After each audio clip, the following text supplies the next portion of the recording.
Alright, I get that WWE brought back the Fastlane pay-per-view to test out the waters of its new streaming deal with Peacock, but with only 3 weeks remaining until WrestleMania, there's hardly any room for build-up to the big event. Putting Fastlane extremely close to WrestleMania was a really stupid idea, so let's start with 15 sins.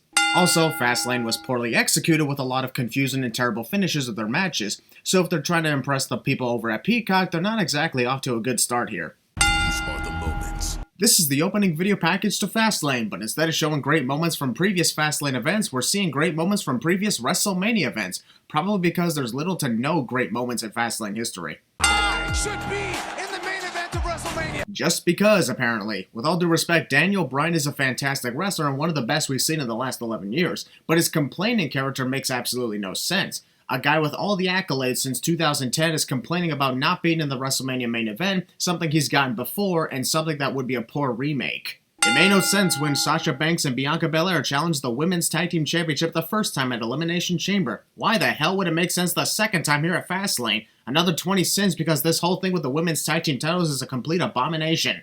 Also, with 3 weeks remaining until WrestleMania, why are Sasha and Bianca still not at each other's throats? There's literally nothing going on between these two other than Bianca winning the Royal Rumble and picking Sasha for WrestleMania, which was last month. Previously on WWE. In the Women's Royal Rumble back. Was that really necessary? Don't get me wrong, Bianca's athleticism is impressive, but she's flipping away from her opponent, which would not exactly make running towards Shayna more effective. The face at WrestleMania, that was Sasha Banks. So why aren't they actually building a storyline that led toward the match that ended up closing the first night of WrestleMania, instead of having another tag team title match for no reason? Y'all can say I whine too much, but you gotta admit I am not wrong here. NXT Days, tremendous history. That's for a backslide to work properly. First, a backslide attempt failed because one of Shayna's shoulders were off the mat, and now a rolling crucifix attempt failed. Yikes, we're not starting off too well, are we? Surprised Nia Jax didn't yell out my elbow hole. And Bianca right to the spine. I'm sorry, but something about a much smaller opponent really slowly executing a Hurricane Rana on a much bigger opponent just doesn't look believable. The challengers here tonight. What was that? Nia Jax tossed Bianca Belair into the corner, then proceeded to stare at her hand for a second before continuing the onslaught. Did she think for a moment her hand was too sexy to ignore? Shayna and Nia won a spot at WrestleMania. Loss here tonight wouldn't let that happen. I mean, if you think about it, if Nia and Shayna lost their titles to Sasha and Bianca here tonight at Fastlane, they could easily challenge them for a rematch at WrestleMania. Sure, both women would be caught up in their match, but the show is 2 nights. And now Belair. Surprised Nia Jax didn't yell out my holder. It is. Sasha. Shayna Baszler clearly countered Sasha Banks' tornado DDT into a back suplex, but somehow it's Shayna who took the damage. Camera guys think we didn't catch that. Guess what? We did. And now Bianca Belair. Oh my. So there you have it. Sasha Banks gets pissed off at Bianca Belair because Nia Jax threw Bianca into her, even though she could clearly see that it wasn't Bianca's fault. That and Reginald's interference added into it somehow. I guess when you only have 3 weeks until WrestleMania, coming up with creative ideas for storylines become lazy. No, you weren't. Nia Jax was about to break up the bank statement. At least Bianca was trying to prevent that and help you guys win, you little bitch. Baszler rolling up Banks. According to Sasha Banks, this is somehow Bianca Belair's fault. Post-match assault, and I just don't give a shit about this feud right now. We'll come back to it at WrestleMania. Okay, now you're just trying to piss me off on purpose, WWE. Uh-oh, looks like Shane McMahon's knee has a bad case of plot convenience syndrome. It's a really bad disease that makes you skip out on a B-level pay-per-view and face your opponent at WrestleMania instead. About my WrestleMania pitch. Elias wants to perform another concert at WrestleMania, so he goes to Shane McMahon? Last I checked, Shane was just a guy hanging around. He's not in charge of the place anymore. That goes to Adam Pearce. No joke, this Intercontinental title match between Big E and Apollo Crews exists because Apollo decided to change his accent. After beating Apollo twice before, Big E said no to the third match. But after an assault and a cringe Nigerian accent, Big E said, what the hell. I'm from Nigeria. Well done, I'm from Toronto. You still lost to Big E twice and have no valid argument as to why you should get more title matches. This shit is really lazy. You will never disrespect me again. You know, if Apollo Crews came into WWE with a Nigerian accent, perhaps we can enjoy. But after over 5 years of hearing his natural accent both inside and outside the ring, suddenly hearing a Nigerian accent out of nowhere is just as awkward as the time Triple H exposed Kofi Kingston as a phony Jamaican. I know you fear what you have to walk in this. You know what? Let's just throw in 5 more sins for that god-awful Nigerian accent. We could have gone through this entire Nigerian gimmick without the accent and would have been just fine. Normally, I'd look forward to another match between Big E and Apollo, but a majority of this 5-minute match is Big E yelling out, "Is this what you wanted?" over and over. Also, the fact that this Intercontinental Championship match, complete with a video package and everything, was cut down to just 5 minutes. Like, what the fuck? You think you're ready for this? I can't believe I would ever tell Big E to shut the hell up, but Big E, shut the hell up. These guys won't stop talking to each other for most of this match, so please enjoy this view of the Thunderdome, because we're out of ideas to keep you entertained in this match. Is that enough here? Did he get him? Well, there you have it. A small package counter and a pinfall that looks like Apollo Crews got his shoulder up several times, but was ignored. We're only on the second match, and shit is not looking good. Here's another 10 sins for more confusion and disappointment. 1, 2, 3, no 10. Just when you think things can't get any more hilarious with R-Truth of the 24/7 Championship, here's an Old Spice commercial where Joseph Average wins the title without even realizing that he was pinning R-Truth. Impromptu concert, which of course leads to an impromptu match between Elias and Braun Strowman. Once again, the trend of Fastlane pay-per-views absolutely suck and continues. Why couldn't it be as good as 2019? Man, I miss 2019. That was a very sinful and fun year. Elias, I'm something. Shane McMahon is such an asshole, brings Elias out for a concert, interrupts after 5 seconds, and then tells him that he has to face Braun Strowman right now. And you mean to tell me that Elias and Jackson Ryker still try to protect Shane after getting screwed like this? This match exists. Why would Shane McMahon provoke Strowman? Oh, I don't know. Maybe because WrestleMania is coming up and Shane McMahon is bored and wanted to wrestle on the grandest stage. Just a guess. Riker able to save Elias. Jackson Ryker somehow doesn't get ejected for putting his hands on one of the wrestlers in the match, in clear view of the referee too. The ire of the monster. You can't be serious. Braun Strowman actually falls for this distraction? Maybe Shane McMahon actually had a point when he called Braun stupid. Braun Strowman. Nearly 1 hour into this 3-hour pay-per-view, still haven't found a good reason to care about it. We've had a women's tag team title match with many weird moments, an Intercontinental title match cut down to talking for 5 minutes, and this impromptu match. And let me remind you that we are only 3 weeks away from WrestleMania. Also, now that I think about it, the Intercontinental title match between Big E and Apollo Crews was cut down to just 5 minutes to allow room for this match that never needed to exist tonight. Holy shit, another 5 sins. Previously on Fastlane. T-bar, boom. The sin doesn't go to the fact that Retribution disbanded. The sin goes to the fact that it took this long before Retribution finally disbanded. What a complete fail. Would you want to go into business with me? Skip!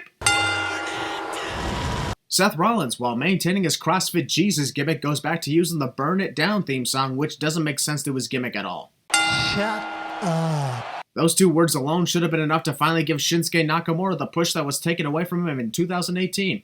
But alas, after his match with Seth Rollins tonight, he's going back to hardly doing anything. What a shame. Oh, come on, you guys are in control of crowd sound effects, but you don't add in the crowd singing along to Shinsuke Nakamura's entrance theme? That would at least make the entrance more fun to watch. Hell, people at home are actually doing it. Rollins said that. Shinsuke's non-pyro pyro. To think that WWE got rid of pyro in 2017 the week after Shinsuke had that. But now that he's got his old theme back, the non-pyro pyro is back. They fear what they don't understand, and they don't like change. Corey Graves describing the WWE Universe in a nutshell. That's sadly true. They fear what they don't understand, and they don't like change. Yet they continuously ask for change, and then shit on said change. You want to disrespect me? Oh, come on. Didn't we get enough of the monologue and during matches with Big E and Apollo Crews? For an event called Fastlane, these matches are stuck in a traffic jam. Rollins.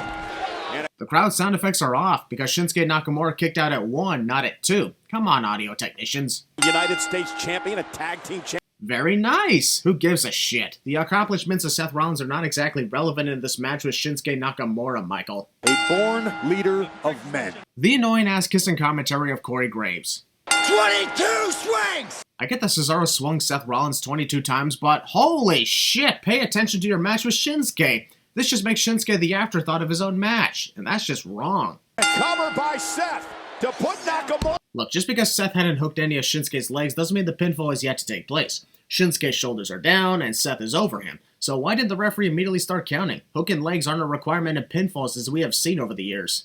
dropping Nakamura to his knees. Dropping Nakamura to his knees. You know how I could tell that the curb stomp would be countered by Shinsuke? Because Seth never goes for the curb stomp using his left leg. And Rollins. Wow, about time we got a cool moment in one of these matches at Fastlane. To be able to catch yourself on one leg, balance, and then connect that kick takes a lot of practice. And Seth Rollins did a good job there. You know what would have been better than a bunch of promos hyping up Rhea Ripley's debut on the main roster? Rhea Ripley debuting on the main roster out of nowhere. This feud between Drew McIntyre and Sheamus had WrestleMania main event written all over it. From the decades of friendship, to the history of their careers, to the big betrayal, to the absolutely mind-blowing performances. All the respect in the world to the WWE Champion Bobby Lashley, but this had a better storyline and a better confrontation for a WWE title match at WrestleMania, and it was executed at Fastlane instead. That's strange. Greg Hamilton wasn't even signed with WWE when Sheamus won the Royal Rumble match in 2012. To help make each other better. This deserved WrestleMania! I would remove some sins for how great this promo was, but I just can't when I realize it's for a Fastlane show and not where it belongs. Damn, Drew McIntyre even dressed up like he would for WrestleMania with the war paint on his face. Now that I'll take a sin off for. That monitor must have really pissed off Drew McIntyre for him to slam it on the ground like that, but casually drop everything else. Drew versus Monitor at WrestleMania 38 next year. Who will win? Drew throws a bunch of kendo sticks into the ring, not realizing that Sheamus is actually close by him. If I were Drew, I would have grabbed at least one kendo stick, then immediately direct my attention to the oncoming Sheamus so that I could attack. Illegal in this no-holds-barred. Commentator annoyingly states the rules of the match over and over cliche. Good lord, do we have a lot of pain to go through or something? Right now, Drew McIntyre sees the amount of kendo sticks in the ring, notices Sheamus is recovering right beside them, but still believes he could take a sweet-ass time ascending the apron and getting into the ring. Lo and behold, Sheamus takes advantage of the slow pace. Holy shit, is everybody in every match gonna keep constantly asking their opponents if this is what they wanted? First Big E, then Seth Rollins, and now Sheamus. I seriously hope Roman Reigns doesn't do the same thing to Daniel Bryan later tonight. I am seriously tempted to play the Jeopardy theme song here while Drew McIntyre watches Sheamus getting back up without even striking him. He's got the advantage on Sheamus, so why isn't he attacking with the kendo stick? oh my god, the point of the kendo stick! Quick, ref, remind Drew McIntyre that this is not an eye for an eye match. It's legal, but you can't win by taking out Sheamus' eye. Anything you want to do, batter up! Batter up indeed. Perhaps if the Tampa Bay Rays hire Drew McIntyre onto their team, they'd be able to win a World Series for once in their entire existence. Well, that's a roadmap, Tom. Samoa Joe had the best comment ever. Seen so many welts on the back of Sheamus that it looks like a road map. Here's a sit off for that. Ow, my hands! Looks like Drew McIntyre isn't the only guy who apparently has some issues with TV monitors at the commentary desk. Legal, it's no holds barred. Shut the hell up already. Look at the heights, Joe, to which these two men... They're not even 4 feet above the ground, Tom. How can you possibly be impressed with the heights that Drew McIntyre and Sheamus are going in this match? It's not like they climbed to the top of the WrestleMania sign or anything. Drew McIntyre put his hands on his head when realizing that in his attempt to hurt Sheamus even more, he accidentally murdered a bunch of WWE fans trying to enjoy themselves in the Thunderdome. Well done, asshole. They paid money for those virtual seats and now they can't be seen anymore. Rest in peace. Ah. and now Sheamus. Aw, poor Sheamus. He didn't get his chance to go down the slide. And here I thought the body oil would help out in the sliding. Damn, Drew McIntyre pushes Sheamus on a crate because he's too lazy to do the heavy lifting himself. Monologuing is a villain's greatest weakness, and after everything these two went through in this match, why would Sheamus reduce himself to this rookie mistake in the last 2 minutes? Man, what do you bet Sheamus is wishing right now that this match was a Falls Count Anywhere match? That way he'd be able to win the match right there. Let's just be thankful that Sheamus landed on the cheek of his ass so we didn't have to hear him shout, "Ow, me arsehole!" There are steel chairs that got introduced but never used. But sure, let's go with a piece of the destroyed announce table that collapsed easily on impact. That'll definitely hurt worse than the metal of the chair. Totally. And with that victory, Drew McIntyre is officially the #1 contender to Bobby Lashley's WWE Championship. Wait, he already was? Oh. Well, then this is awkward. WWE only approved of this intergender match between Randy Orton and Alexa Bliss because they knew that Alexa would not be touched even once by Randy. I mean, Randy's already given her an RKO, yet WWE is afraid of an actual match between these two? One thing I will remove a sin for is the frightening horror imagery performed in Randy Orton's feud with Alexa Bliss and The Fiend. Really shows what fun things can happen when no fans are in attendance.